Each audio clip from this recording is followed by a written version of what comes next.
Primero, muchas gracias por respetar nuestro derecho a la réplica y permitirnos su espacio. En el día de hoy nosotros primero vamos a contestar estas situaciones poniéndola en su justo contexto, porque entendemos que como fueron presentadas por el abogado José Martínez, no respetaron lo que fue realmente la denuncia hecha y su alcance. Y por otro lado también revelaremos otras informaciones que van a robustecer lo ya dicho y que son novedad en este programa. Ya, ¿en qué faltó a la verdad total Hoppelman el lunes? Bien, lo primero es que tenemos que estar claros cuál fue la denuncia de Zapete y en qué consiste la posición de él. Él ha dicho y demostró en su programa, mediante una certificación de la Contraloría General de la República, que la empresa Asimra recibió más de 1.000 millones de pesos en obras sin licitación, en obras y en venta de material para asfalto en AC30. Entonces, esos fondos recibidos, esos libramientos, los recibió la empresa Asimra. ¿Qué tiene de esto de peculiar? Además de que fueron recibidos todos estos fondos desde el 2013 hasta el 2018, sin ningún tipo de licitación. Bueno, pues esos fondos fueron recibidos en virtud de 3 contratos. De esos 3 contratos, 2 fueron firmados por Maybeth Rodríguez Sánchez, hermana del Procurador General de la República. Bien. Un paréntesis. Sí. Recuerdo que en aquella conversación con Hoppelman, él decía que de esos 2 contratos, creo que uno atribuible, usted me corrige, a 2015 y el otro a 2017, no. Si me permite terminar, le voy a aclarar todo. Hay un primer contrato del año 2013, firmado por Maciel Uceta Sánchez, personaje que vamos a describir en breve. Y 2 del año 2017, septiembre y noviembre, ambos por Maybeth Virginia Rodríguez Sánchez, hermana del procurador. Es decir, que estos 1.000 millones de pesos entraron gracias a que esos contratos existían, solo en base a esos contratos. Bien, entonces, ellas se colocan ahí, pero además de colocarse ahí, no estamos hablando de una apoderada como quiere reducir su rol el abogado José Martínez. Estamos hablando de una persona que también tenía la capacidad, por un poder delegado también, mediante una asamblea, Maybeth tenía la capacidad de abrir cuentas, de firmar en las cuentas ya existentes, girar cheques y determinar, según su preferencia, el destino de esos fondos. Aún ella no siendo parte de la compañía.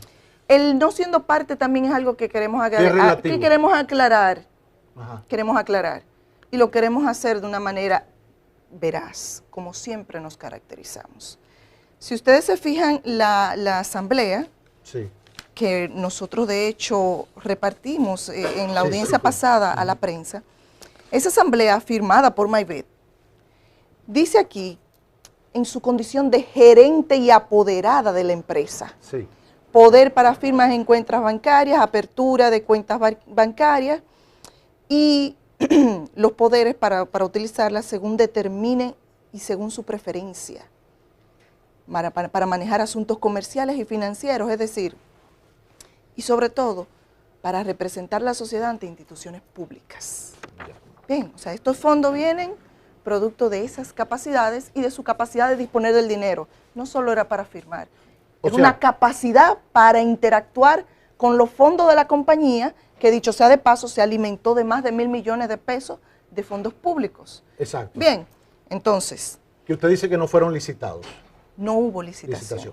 Ahora, importante aclarar con este punto, la asamblea es como los que integran los propietarios de esa compañía, tuvieron esa reunión y le dieron esos poderes, en este caso a Maybeth, que lo relacionan en ese punto que usted leyó de esa asamblea. Pero ya le dimos la característica de lo que se hizo con esa empresa. Exacto. O sea, Asimra fue una empresa utilizada para ser beneficiaria de 1.000 millones de pesos. No me buscaron a mí, no lo buscaron a usted. Buscaron a la hermana del procurador para que representara a la empresa. Bien, eso es un punto que como mínimo debió ser investigado. Es una denuncia seria, es una denuncia con peso. Sobre todo, los contratos a través de los cuales entran esos fondos solo fueron firmados por ellas. No lo firmó ninguna otra persona en calidad de propietario. No. Fue su firma la que abrió la puerta para que entraran esos fondos. Bien. Y queremos aprovechar para hacer la revelación que hemos indicado. Muy importante. Dijimos que los contratos los firmaron, 3 contratos firmados por 2 personas. Maciel y Maivet. Tenemos que ambas tienen características que generan una investigación. ¿Cuáles son sus características? En el caso de Maciel, Maciel es una persona que conforme a la fuente del periodista y conforme a sus investigaciones, es una persona casada con el señor Hilario Ochoa Estrella, el abogado Hilario Ochoa Estrella. Resulta que Hilario Ochoa Estrella es subalterno del Procurador General de la República. Trabaja en la Procuraduría y no precisamente por ser un ministerio público de carrera, sino como una persona bajo contrato, o sea, una persona designada. Bien, es decir, y de hecho, con solo visitar incluso la página de la institución, lo tenemos aquí, transparencia.pgr.gov.do. El abogado A3, ganando 140,000 pesos, Hilario Ochoa Estrella, es parte de la nómina de la Procuraduría General de la República. Entonces decimos que estas 2 personas tienen esas características. O sea, coinciden en estas 2 personas el vínculo con la Procuraduría y el Procurador, es lo que usted quiere decir. En un caso, por Maciel, casada con una persona contratada por el Procurador, y en el caso de Maivet Rodríguez, porque es la hermana del Procurador. Bien, lo que queremos decir es muy simple. Marino Zapete hizo una denuncia seria, basada en una investigación diligente, con una serie de informaciones y documentaciones muy sustentados y veraces. Esa denuncia trata sobre un tema de interés público, porque no fue que esa empresa recibió dinero mío ni suyo, recibió dinero del pueblo, dinero público del Estado. De hecho, parte importante de estas informaciones nos vienen a nosotros a través del ejercicio que nos permite la Ley de Acceso a la Información Pública. Y evidentemente es porque es público, todo lo que tiene que ver con los fondos públicos es un tema de interés público. Tenemos que también aclarar lo que está diciendo Hoppelman. Él quiere desvincular a Maivet, primero de la operación real, porque es que tú no me puedes aislar y reducirme este tema a yo soy una simple apoderada. No, espérate un segundo. Yo tengo aquí unos contratos irregulares. Todo el que le pone la mano a ese contrato irregular está llamado y se sometió voluntariamente al escrutinio. ¿Por qué contratos irregulares? Irregulares porque no hubo una licitación. Sin embargo, están todos notarizados y todos han pasado un proceso de aprobación a diferentes niveles. No. Cuando hablamos de fondos públicos, debe de haber un proceso transparente de licitación, donde se evalúan un sinnúmero de situaciones y es un proceso de transparencia, precisamente para que no sea favorecido el que a mí me guste, sino para que sea una persona con las competencias debidas y conforme a los principios éticos y transparentes del manejo de fondos públicos. Entonces, al no ocurrir ese proceso de licitación, son contratos irregulares. O sea, un notario, hay que estar claro, un notario se limita a decir, la firma de esa persona es esa. Punto. El notario no da fe del contenido del documento, simplemente de las firmas. Entonces, se trata de contratos irregulares en cuanto a su obtención. Y de hecho, hubo una de las partidas que no está amparada ni siquiera en un contrato. Estamos hablando de 100 millones de pesos. Entonces, ¿que no está amparado en un contrato? Una partida de 100 millones de pesos. Exactamente. ¿Y en qué está? ¿En un pagaré? ¿En qué cosa? No, figura como un desembolso pero no está amparada en los contratos que dice la Oficina de Acceso a la Información Pública que sustentan las operaciones de ASINRA con el Estado Dominicano. Entonces, básicamente estamos hablando de una denuncia seria, que lo que se esperaba en una sociedad democrática era simplemente que se investigara, que fue lo que pidió el periodista. Investiguen esto, o sea, ya después que yo he dicho, muy simple, empresa, contratos, vínculos con funcionarios públicos y fondos públicos. Después que se activan esas 3 alarmas, lo mínimo que esperamos es eso. Contrario a eso, lo que hemos recibido es toda una persecución voraz, buscando callar y amordazar esa denuncia responsable que ha hecho el periodista. Ahora, por cómo se plantea y todo lo que va evidenciando lo que usted dice y la propia investigación del periodista, aun cuando lo que se va a tratar ante un juez es un caso por difamación, yo creo que el tema desborda eso. Y tendría que plantearse otro escenario para tratar esos temas, porque el tema de la difamación es una cosa casi a título personal. Lo que usted está mostrando y lo que se ha ido evidenciando es que hay cosas que van más allá de una simple difamación, que hay que investigar otros temas por contratos cedidos grado a grado, tráfico de influencias, etcétera. ¿Se apoderará un juez de ese caso? ¿Lo abrirán por eso? Porque si no, quedaremos en el tema de la difamación. Vaya ustedes hasta mañana, concilian y todo se queda ahí. Y el pollo del arroz con pollo no se trata. ¿Qué es esto que usted ha dicho? Pero vamos a aclarar un punto. No es que esto no tiene que ver con la difamación. Esto tiene que ver con la difamación. Por lo siguiente, difamación significa que tú me estás imputando un hecho sabiendo de manera deliberada que es falso y aún así lo comunicas, o con un desinterés burdo de la verdad. Entonces, cuando tú viertes esas informaciones inexactas, erróneas, agraviantes, y tienen esas características, es que estamos hablando de difamación. Ahora bien, en un proceso de difamación, el periodista o la persona imputada de difamación, que presenta la prueba de lo que dice, el fundamento de lo que dice, entonces se verifica ahí que la intención no fue de difamar, que lo que se hizo fue el ejercicio de la libertad de expresión en su dimensión individual y social. Es decir, Marino Zapete tiene el derecho de buscar, recibir y difundir información. Claro. Es un derecho protegido. Pero esa es la dimensión individual, pero la sociedad tiene un derecho a recibir información veraz. Eso fue lo que hizo Marino Zapete.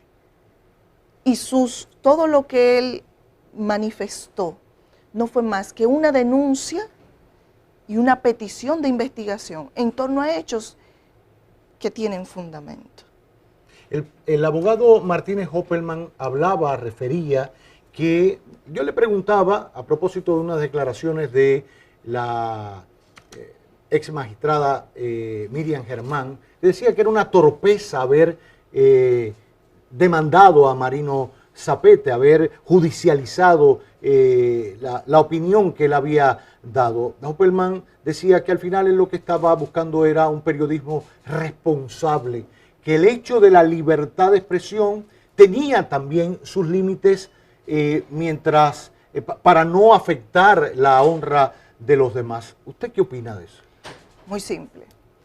Cuando usted interactúa con un tema de interés público y cuando usted interactúa de alguna manera, directa o indirecta, con fondos públicos, usted solito se está colocando en un escenario donde la protección a la libertad de expresión aumenta y el derecho al honor se tiene que flexibilizar, porque debes de respetar el derecho de la sociedad al escrutinio, a la crítica, al cuestionamiento, a la rendición de cuentas, a la investigación. Máxime en un caso donde, ahorita usted refería como que si se desembocaría en otro caso o lo que sea. Bueno, se pidió investigación. En una sociedad democrática, la investigación está a cargo del Ministerio Público. Sin embargo, ya hemos visto las características de este tema. El Ministerio Público, en lugar de investigar, de cumplir con su rol y con su función pública, y de salir a aclarar lo que él entienda de cómo, por qué y a cambio de qué figuran estas personas aquí.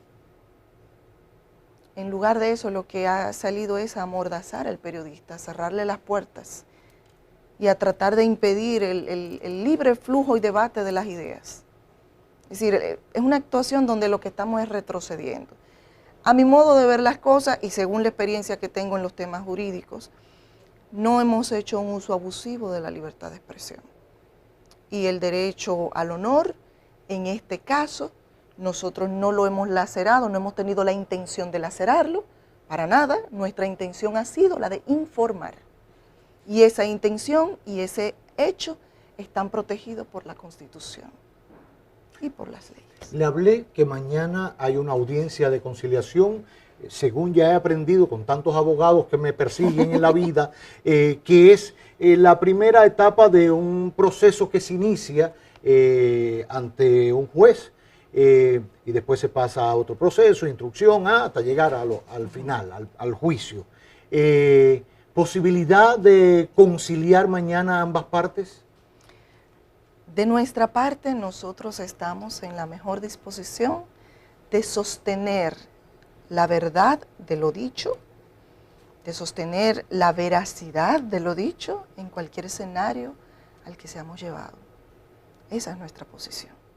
El pasado lunes, Martínez Hoppelmann, por supuesto, defendiendo a su cliente y respondiendo a las opiniones del periodista, mostraba acá, si mal no recuerdo, un documento que contradecía lo dicho, que si ella no era, estaba en la nómina pública, no era servidora pública, algo que emitía un organismo del Estado. ¿Eso les resta validez a la denuncia? Para nada, para nada. Nosotros hemos explicado claramente por qué es que a eso es que ellos apuestan. A colocarla en un rinconcito, mantenerla inmaculada y que nadie pregunte, que nadie cuestione y que nadie mire para arriba, para abajo ni para los lados. Pero es que no es eso, no se trata de eso. Se trata de que hemos colocado en su contexto real, de que no es que ella fue una apoderada y punto. No, estamos hablando de una persona apoderada, pero apoderada de qué? De una empresa que contrató de una forma irregular con el Estado Dominicano y recibió más de 1.000 millones de pesos. Entonces, esa empresa tiene unos fondos, unos manejos, que cuando ella decidió, colocarse ahí, y cuando tanto ella como Maciel deciden que a través de ellas se inicien las contrataciones con el Estado, lo mínimo que pueden hacer es rendir cuentas de eso y de los fondos que hay debajo y bajo la sombrilla de esa empresa. Ahora, ¿usted no cree que, a propósito de lo que le comentaba ahorita, de cómo el tema de la difamación por la naturaleza de lo que se ha expuesto y de los elementos que aportó el profesor Marino Zapete en su momento, el 25 de septiembre, y usted ha seguido aportando, desbordan el tema de la difamación per se? O sea, hay evidencias y denuncias de corrupción, etcétera, etcétera, de tráfico de influencia. ¿Eso no trasciende también a Maciel y a Maibé y llega a tocar a la propia empresa? Porque al final la empresa fue la que cogió el dinero también. Ellos lo habrán firmado y habrán cogido una comisión, sabe Dios lo que hay. Y no me ahora vayan a tomar mis palabras y me lleven a mí también a la justicia. Estoy especulando sobre esto porque firmaron un papel para acceder a esos 1.000 millones, etcétera, etcétera. Pero hay una empresa que evidentemente fue partícipe de ese irregular. Bien, mire, nosotros hicimos la denuncia. Le corresponde a los órganos competentes, que es el Ministerio Público, hacer la investigación porque no podemos colocarnos en su posición. No. Bien, ahora, déjeme decirle algo. Todos los fondos llegaron a través de esas dos firmas, de esas dos personas. No hay otros contratos. Esos son solo 3 contratos y solo ellas 2. Por lo tanto, ¿quiénes componen toda la empresa? Pueden investigar. Eso es lo que nosotros hemos pedido, eso es lo que queremos. Eso fue lo que denunciamos.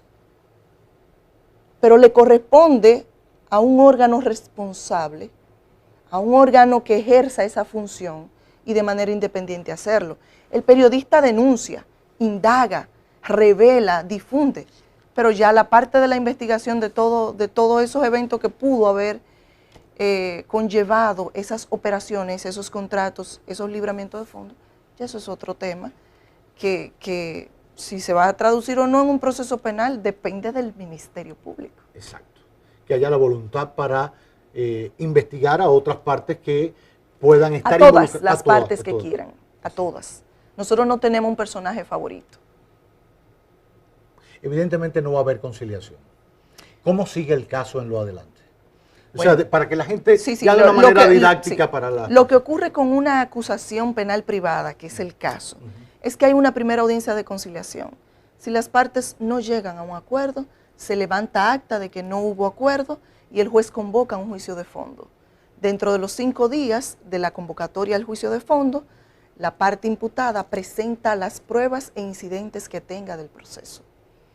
Y en ese juicio de fondo presentará la parte acusadora por qué entiende que difamamos y nosotros presentaremos por qué entendemos que nuestras informaciones son veraces y que hicimos una diligencia debida para lo que es el periodismo. Bien. Qué bien. Pues le agradezco mucho que haya venido. Gracias por venir a esta oportunidad, más que de réplica, de fijar posición y de argumentar y de brindar mayor información a la opinión pública. Son temas que a veces en los medios, en estos días complicados, se pierden y se tergiversan, o a veces los silencios hacen postergar lo importante en esta sociedad, que es la transparencia, el acceso a la información, el respeto a la opinión, el respeto al ser humano, al derecho a trabajar, a ejercer libremente su profesión, que a veces se conculcan, a veces de una manera inteligente y menos inteligente también se limitan. Qué bueno que haya venido, que haya mostrado la información y daremos seguimiento informativo a cada parte del proceso, que reitero, mañana tendrá, ¿a qué hora mañana? 9 de la mañana. A las 9 de la mañana en el Palacio de Justicia de Ciudad Nueva. Les reitero muchísimas gracias por su espacio. Un deber. Gracias por venir desde Santiago, quedará aquí esta noche, porque mañana tiene que ir temprano. Exacto. Espero que la otra parte acuda y que ya todo el mundo haya sido citado, ¿no? Sí, es decir, ya el tribunal se encargó de notificarnos. Usualmente la parte diligente, la parte que le interesa que el proceso avance, usualmente lo hace. Pero la cuarta sala penal del Distrito Nacional ordenó la notificación y nosotros nos presentamos voluntariamente a la Secretaría para que nos notificaran todo y que el expediente estuviese completo para conocerse mañana. Y así será. Gracias reiterada. Gracias a usted. Gracias a la licenciada Elsa Trinidad Gutiérrez Guillén de Rodríguez en Santiago, donde tenemos una gran audiencia. La licenciada Trini, abogada de larga data, muy joven como la ven, pero de gran trabajo, que defiende al periodista y comunicador Marino Zapete, en este caso, que mañana conocen audiencia de conciliación por difamación, sometida por Maybé Rodríguez, que tiene el respaldo de su abogado José Martínez Hoppelman. En exclusiva en esta emisión estelar de Telenoticias.